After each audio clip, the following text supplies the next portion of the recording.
Hi, and welcome back into KCBD Sports Extra. It's now time for our Hoop Madness Team of the Week, and is the area champs in the Brownfield Cubs as they took down Tornillo on Monday by a final score of 61-56, and then Spearman 64-54. Once again, area champs. Next, we'll speak with head coach Zane McPherson. A spectacular start to the playoffs. Hopefully I'm not the first one to tell you that, but let's go ahead and start with Monday. You're taking on Tornillo. They're coming in with an 18-game winning streak, and you guys come in. Not only were you prepared, but your guys were hungry as they got the win. They were, and like I said, we prepared for that. They have a 2,000-point score. He's a little different to prepare for than most teams we play, and our guys came in prepared. They worked hard in practice. We did some things we hadn't done a lot of through the year, and they executed that perfectly, and we got lucky and came out with a win. And talk about that confidence kind of heading over into area. You're taking on Spearman, and you get the win there as well by 10. Completely different game, like completely different kid to prepare for there. They're big inside, and he's a really good player. So we had to battle a lot. Our kids fought. We played man for a big part of the game and just tried to fight around him. Malik did a great job of that. Caden did a great job of that. So Brandon on the backside was great, and luckily, again, we were able to squeak that one out. Well, 14 regular season losses, but 10 of those scores were within less than 10 points. So then you also, 12 of those 14, they're in the same boat as you guys are there on Friday night, fighting for a spot. So what does that really say, not only about Brownfield and the level they're playing to, but also the level of competition you guys play in week in, week out? Sure, and we try to schedule that way for a reason. You know, it's crazy for teams. Either they handle that and they thrive, or they don't handle it very good and they don't. And this team has, like I said, 12 of those losses were to teams that were playing in the second round, just like we were. And you know, we battled in most of those games. We got in over our heads maybe a couple times, but for the most part, our kids battled the whole time. Coach, your third season here with the team. This is the furthest that these guys have been since the 2018 season, heading now to the region quarterfinals.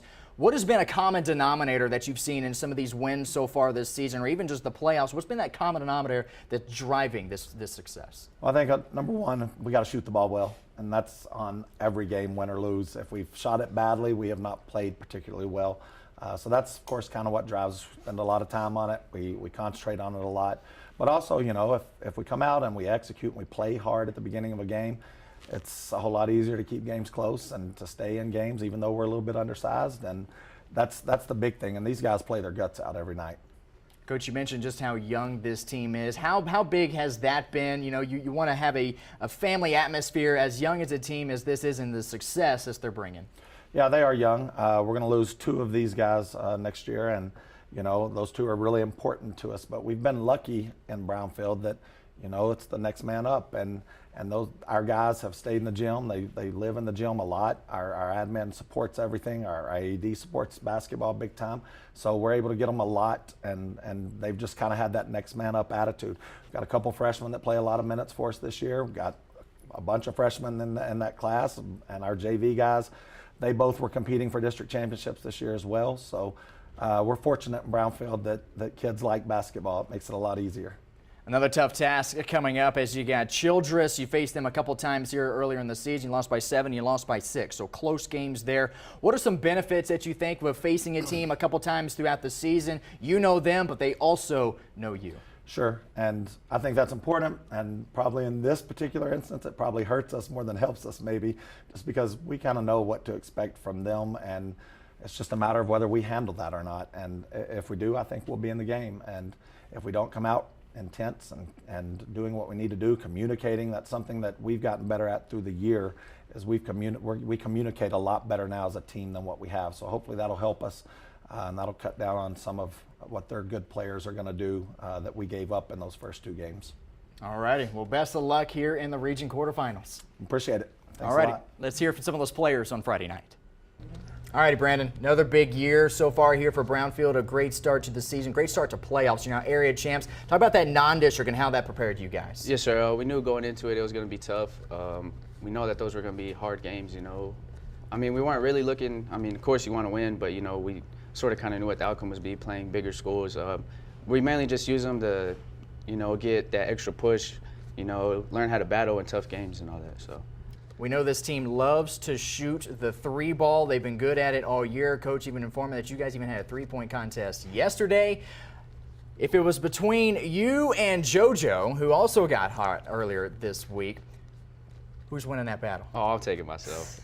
I'm taking myself all day. Well, we'll hear from JoJo here in just a sec. We'll see if he says the same thing. JoJo, got a lot of confidence here with this team. Talk about that confidence that really went from Monday to Friday's game. You taking on a big Tornillo team, you take them out. Had to be a lot of confidence heading into that Spearman game. Yes, sir. It all starts with practice, staying after practice and getting extra shots up. L kind of helps us with that and puts us through drills and all that, so that pretty boosts our confidence up.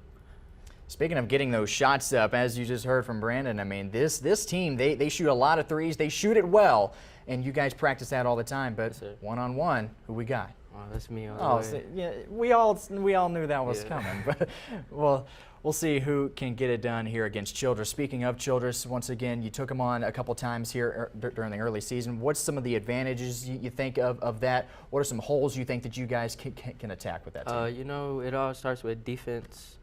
Defense is going to be a huge role in that game, and we played them early in the season, and we got a lot of work now.